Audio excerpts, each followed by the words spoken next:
கேட்டேன். எஜமானுக்கு சொந்தமான மயானம் எங்கு இருக்கிறது? ஒரு வெளிச்சம் தெரிகிறது. அதான் எஜமானுக்கு சொந்தமான மயானமாக இருக்கிறான் என்று நினைக்கின்றேன். அதன் பாதிபோர் வீட்டத்தில்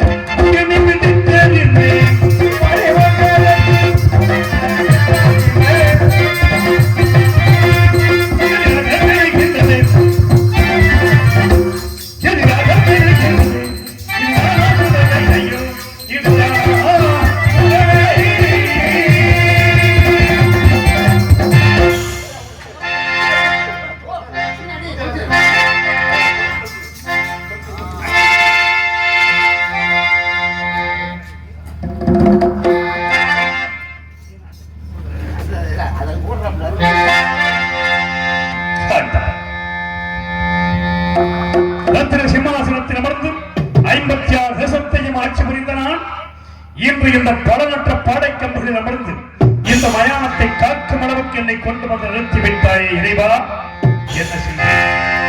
இந்த இடத்தை பார்த்தீர்களா?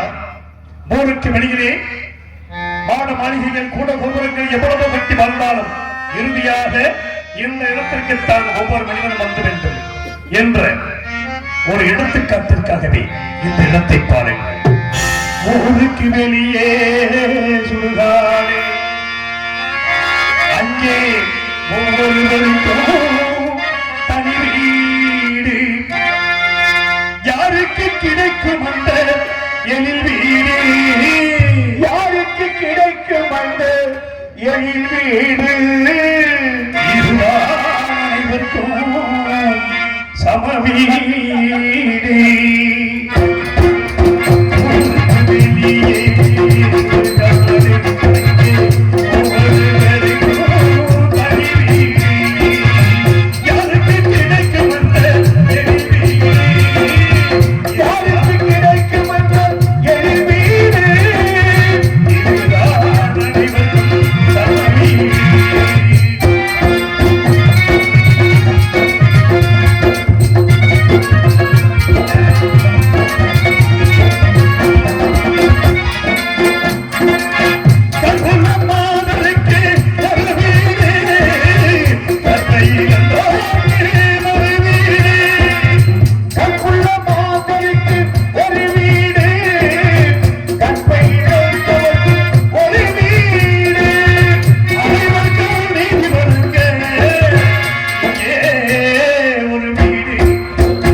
ஒவ்வொரு மனிதனுக்கும் இந்த இடத்தில் 6 அடி மண் தான் சொந்தம்.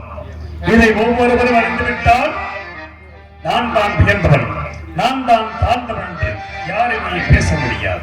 அப்படிப்பட்ட இடத்தில் 6 அடி மண் கொண்டு அனைவருக்கும், 6 அடி மண் கொண்டு அனைவருக்கும், 6 அடி மண் கொண்டு அனைவருக்கும்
பாவம் பயணம் என்னும் தூக்கத்தில் தூங்கி இந்த மண்ணுக்கு வருகிறான்.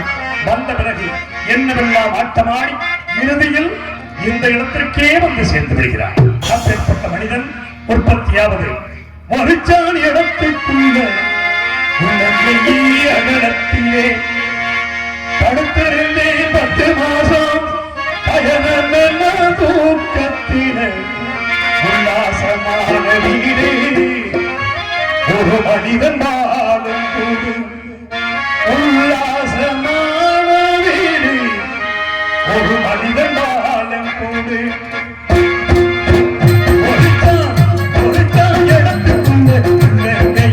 அகலத்திலே படுத்திருந்து 10 மாதம் பயணமென்ன தூக்கத்திலே உல்லாசமான வீடு ஒரு மனிதன் வாழும்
கூடு. உல்லாசமான வீடு ஒரு மனிதன் வாழும் கூடு.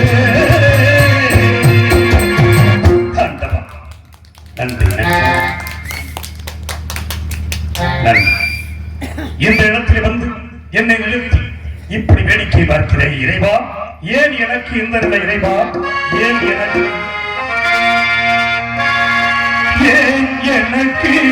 இந்த நிலை? எனக்கு எந்த நிலை?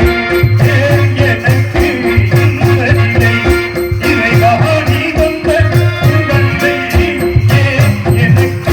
இந்த நிலை? இறைவா, நீ வந்த நிலை எனக்கு எந்த நிலை?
பெயர் சடையாண்டி, என் பெயர் உடையாண்டி.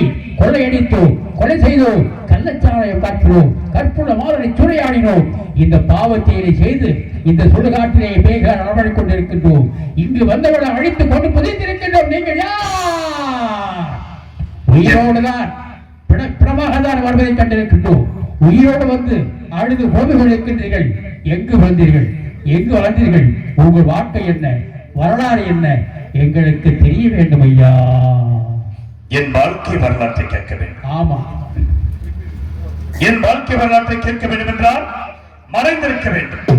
தாங்கள் இத்தகைய தோற்றத்தோடு இருப்பதை பார்த்தால் இங்கே பிணங்களை சுட்டரிக்க வருகிறவர்கள் தங்களை பார்த்து அஞ்சி நடுங்கி பிணங்களை போட்டு ஓடி விடுவார்கள். அதனால் எஜமான் எனக்கு தண்டனை அளித்து விடுவார். அதனால் நான் சொல்வதை கேளுங்கள். அதோ தருகிறார் மரம். அந்த மரத்தின் கிளைகளில் அமர்ந்து இலைகளோடு இலைகளாக அமர்ந்து மறைந்திருங்கள். என் சரித்திரத்தை கூறுகிறேன். தாங்கள் விருப்பப்படி இலையோடு இலையாக மரத்தோடு மரமாக மறைந்திருந்து கேட்கின்றோம் ஐயா. எத்தனையோ தெய்வீக சிந்தனைகள் இருக்கும்போது இறைவன் அந்த பேய்களை வைத்து என் கதையை கேட்க வைத்திருக்கிறார். பேய்களிடத்தில் தான் என் கதையை சொல்ல வேண்டும் என்று இருந்தால் அதையும் சொல்லுகிறேன். கவனமாக இறந்தது மண்ணே இறப்பதற்கென்றே பேசினோம். பிறந்தது மண்ணே இறப்பதற்கென்றே பேசினோம். பிறந்தது மண்ணே இறப்பதற்கென்றே பேசிடுவோம்.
இதுதான் நீதியா? இதுதான் நீ செய்த தர்மமா இறைவா? இசையுது தர்மமா?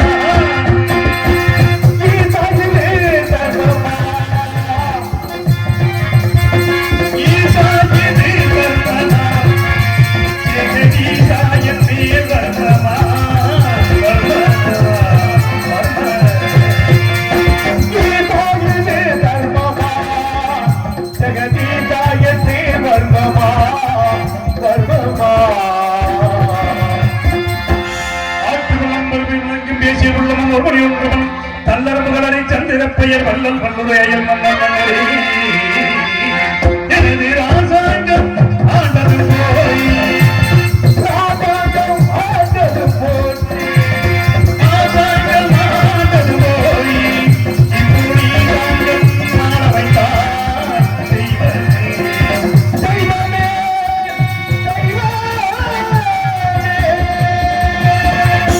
அங்கம் அங்கங்கள் இங்கம் குருவிந்தம் கொப்புறம் மோசனம் புராணம் கூடம் மதிவெஞ்சையம் கொல்லம் மேற்பாளம் நடனம் கெங்கனம் கேகையம் கேரளம் பல்லவம் சிந்தசீனம் சோனகம் திராவிடமும் துருவமும் துந்துரமும் தீர்க்கமும் சோழையபுரம் மங்காளம் சிங்களம் கம்பீரம் ராதகம் மாடோபுரம் தொங்காசம் மலையாளம் காம்போசம் காந்தாரம் பாண்டியம் பாஞ்சாலம் கடாரம் அயோத்தி என்ற நாட்டை நான் போய்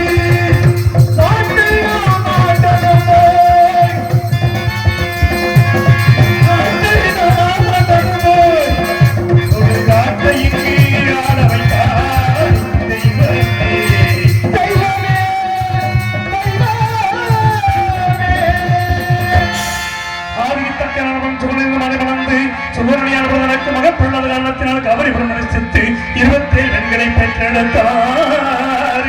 27 பெண்களை பெற்றெடுத்து அசிவனி பரணி கிருத்திகை ரோகிணி மிருகசம் திருவாதிரை புனர்பூசம் பூசம் ஆயில்யம் மகம் புறமுத்திரம் அஸ்தம் சித்திரை சுபாதி அனசம் எட்டை மூலம் பூராடம் உத்திராடம் திருவணம் வைட்டம் சதயம் புரட்டாதி உத்திரட்டாதி ரேவதி என்று 27 பெண்களுக்கு நாம் அமைத்து நான் ஒரு மேனிக்கும் ஒருவண்ணமாக வளர்த்து பெண்கள் தக்க பருவம் வந்தவுடனே 16 கலையுடைய சந்திரனை அழைத்து 27 மதங்களை மனம் செய்து கொடுத்து ஏகபோகமாக இல்லம் நடத்த கடவுள் என்று சந்திர மண்டலம் அனுப்பி வைத்தார். சந்திரன் தனது இருப்பிடம் சென்றவுடனே அழகிலே சிறந்த ரோகிணியோடு மாத்திரம் மின்பட்டு வந்ததனால் மற்ற 26 மாதங்களும் மனம் வருந்தி தந்தையாகிய தக்கனிடத்தில் வந்து வருகிற தக்கனுக்கு கோபம் வந்து அப்படியா செய்தான், இப்பொழுது வந்து பூராக்கலைகளும் ஈரமாக போகட்டும் என்று சாபமிட்டார். சாபமிட்டவரை சந்திரன் சோரச கலைகள் அத்தனையும் இறந்து இருளில் மூழ்கினான்.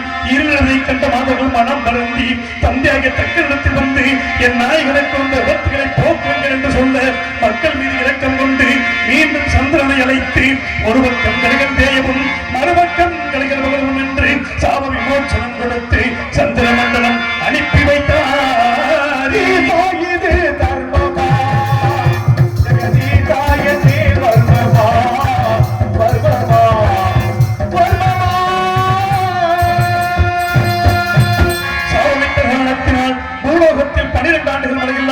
வெப்பம் அதிகரித்து சந்திர மண்டலத்தை எழாவ சந்திரன் சகிக்காது எங்கும் நீராடனம் இல்லாதால் தன் பத்திரிமார்கள் 27 பவனித்து பூலோகம் வந்தார். பூலோகத்தில் கவனமரிசிகள் நீராடக்கூடிய திருக்குளத்தில் ஜலம் நிறைந்திருப்பதை பார்த்து தானும் மாதர்களும் நீராடி சந்திர மண்டலம் சென்றார்கள். மறுநாள் காலையில் கவனமராக திருக்குளத்திற்கு வந்து பார்க்கும் பொழுது அங்கே கனிந்த புஷ்பங்களும் உதிர்ந்த ரோமங்களும் நீர் அனைத்து மஞ்சள் நிறமாக இருப்பதை பார்த்து கோபமுற்று இந்த திருக்குளத்தில் யாரோ நீராடி சென்றிருக்கிறார்கள், இனி என்ன என்று இந்த திருக்குளத்தில் ஆண்கள் நீராடினால் பெண்களாகவும் பெண்கள் நீராடினால் ஆண்களாகவும் ஓர் கடவுள் என்று சாபமிட்டார்.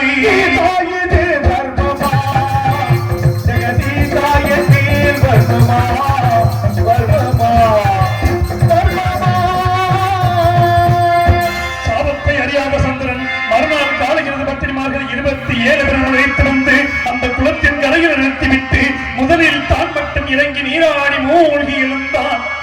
மூழ்கி எழுந்த சந்திரன் அழகிய பெண்ணுருவாக மாறி கரைக்கு வர பெண்கள் கண்டு மனம் பறந்து ஸ்ரீமன் நாராயண நோக்கி தவம் செய்ய தவத்திற்கிழகே மகாவிஷ்ணு அங்கு வந்து பெண்ணுருவா என்ற சந்திரனை பார்த்து அவனிடத்தில் கொஞ்சி பேசி மறைமுகமான சோலைவனத்தில் அழைத்து போய் கூட மகா பாதகனாகிய நான் பிறந்தேன்.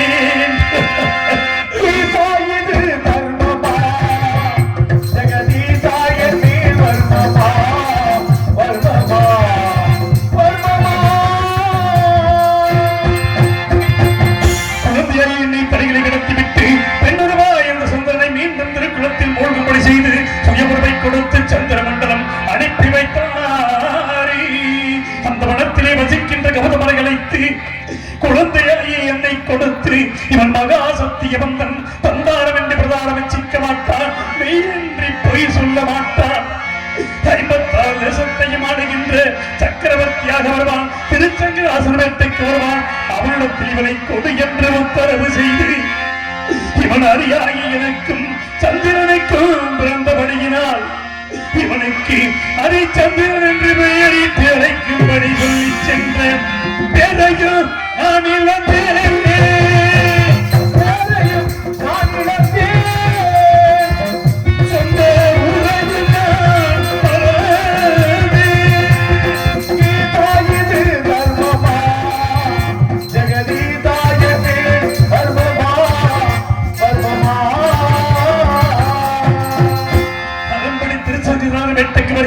குழந்தையாகி என்னை கொடுக்க நான் ஒரு மேனையும் பொழுது வண்ணமாக வளர்த்து எனக்கு தக்க பருவம் வந்தவுடனே 56 தேசத்தையும் மகனாபிஷேகம் செய்து வைத்து என்னை வளர்த்த எனது வளர்ப்பு தந்தையாகிய திருச்செங்குவும் சொர்க்க பதவி அடைந்தார்.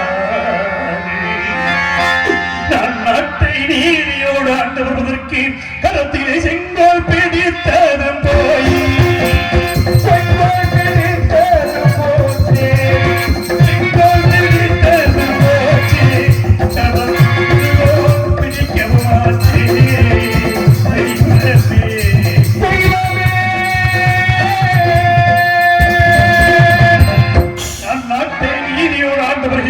இரண்டு யாத்திரிவாசிகள் வந்தார்கள். எங்கெங்கு சென்றீர்கள், என்ன விசேஷம் கண்டீர்கள் கேட்டு கண்ணமாபரி மகன் மதிதய மகன் சந்திரமதி மாலை சுடும் மங்கையான சொல்ல அதே சமயம் சுயவர ஓலையும் வந்து சேர்ந்தது. உடனே ரதத்தை சுத்தப்படுத்தி கண்ணமாபரி புறப்பட்டு சென்று சுயவர மண்டபத்தை அடைந்து எனக்குரிய ஆசனத்தில் அமர்ந்திருந்தே சந்திரமதியானவளின் கரத்தில் மாலை என்று எண்ணம் நோக்கி வர அவள் கருத்தில் மாங்கல்யம் பரீர் பரீர் பரீர் என்று என்ன எனக்கு கோபம் வந்து மதிதய மன்னனை அழைத்து, மன்னா ஏற்கனவே திருமணம் முடித்துக் கொடுத்த எம்மாவுக்கு மீண்டும் சுயவரம் வைத்திருப்பது எங்களை எல்லாம் அவமானப்படுத்தவா என்று கேட்டேன்.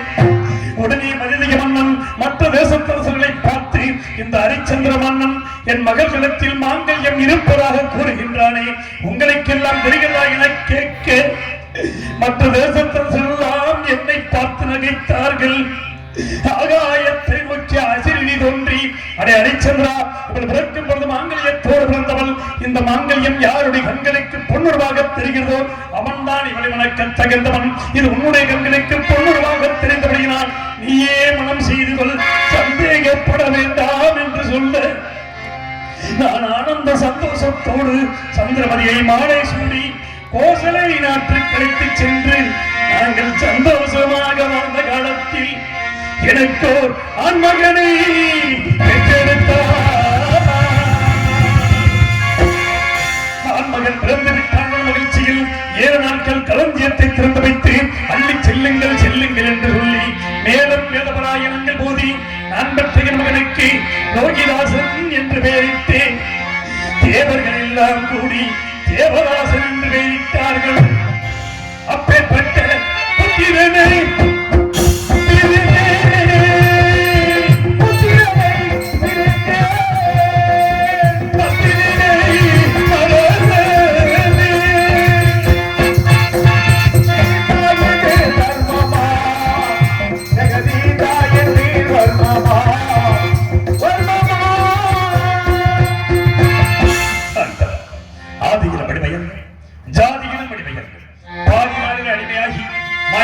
வந்த பதவிக்கு முடிவை கொடுத்து விட்டாயே இறைவா. அதிலும் அடிமையல்ல, ஜாதியிலும் அடிமையல்ல, ஆதியிலும் அடிமையல்ல, ஜாதியிலும் அடிமையல்ல, பதியிலும் அடிமையாகி நான் என்ன பதியிலும் அடிமையானே, நான் என்ன செய்தேன் பதியிலும் அடிமையாகினே, நான் என்ன செய்தேன் பதியிலும் அடிமையானே.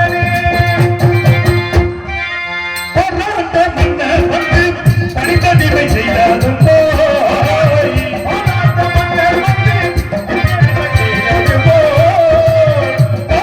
மன்னர் வந்து பணித்தடிமை செய்தாலும் போய் இரவாய் கடிமையான் நான் என்ன இரவாய் கடிமையான் நான் என்ன சொல்றேன் நான் என்ன சொல்றேன் இரவது கடிமையானே இரவது கடிமையானே. கேட்டீர்களா என் கதையை? ஓ நமச்சிவாயம் ஐயா, பல பாவத்தை செய்து இந்த சுடுகாட்டிலே பேய்களாக அடைந்த நாங்கள் உங்கள் வாழ்க்கை வரலாற்றை கேட்ட மாத்திரத்தில் புண்ணியம் அடைந்துள்ளோம். ஆகவே இந்த உலகத்தில் இன்று முதல் சத்தியம் நடக்கட்டும். சத்தியம் சத்தியம் ஆண்டவா, இந்த மயானக்கரை வந்தவுடன் எனது அன்பன் சத்தியகீர்த்தி மறந்துவிட்டேன். பேய்களை வைத்து என் கதையை கேட்கிறாய் என்று சிறிது வருத்தம் அடைந்தேன். ஆனால் என் நண்பனை நினைவுறுத்துவதற்காகவே இறைவன் அந்த பேய்களை வைத்து என் கதையை கேட்க வைத்திருக்கிறார். என்ன செய்வேன்? எப்படி காணப்போகிறேன்? இறைவா, என் நண்பனை எப்படி காணப்போகிறேன்? மனிதன் நினைப்பதுண்டு, வாழ்வு நினைக்கும் என்று இறைவன் நினைப்பதுண்டு. பாவம் மனிதன்.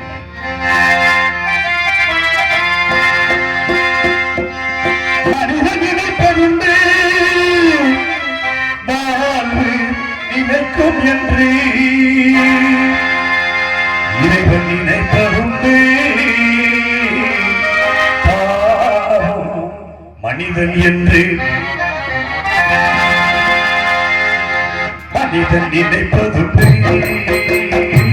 வாழ்வு நிலைக்கும் என்று மனிதன் நினைப்பதுண்டு. வாழ்வு நிலைக்கும் என்று இறைவன் நினைப்பதுண்டு. பாவம் மனிதன் என்று மனிதன் நினைப்பதுண்டு. வாழ்வு நிலைக்கும் என்று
காவல் காவலை கவனிக்கிறான்.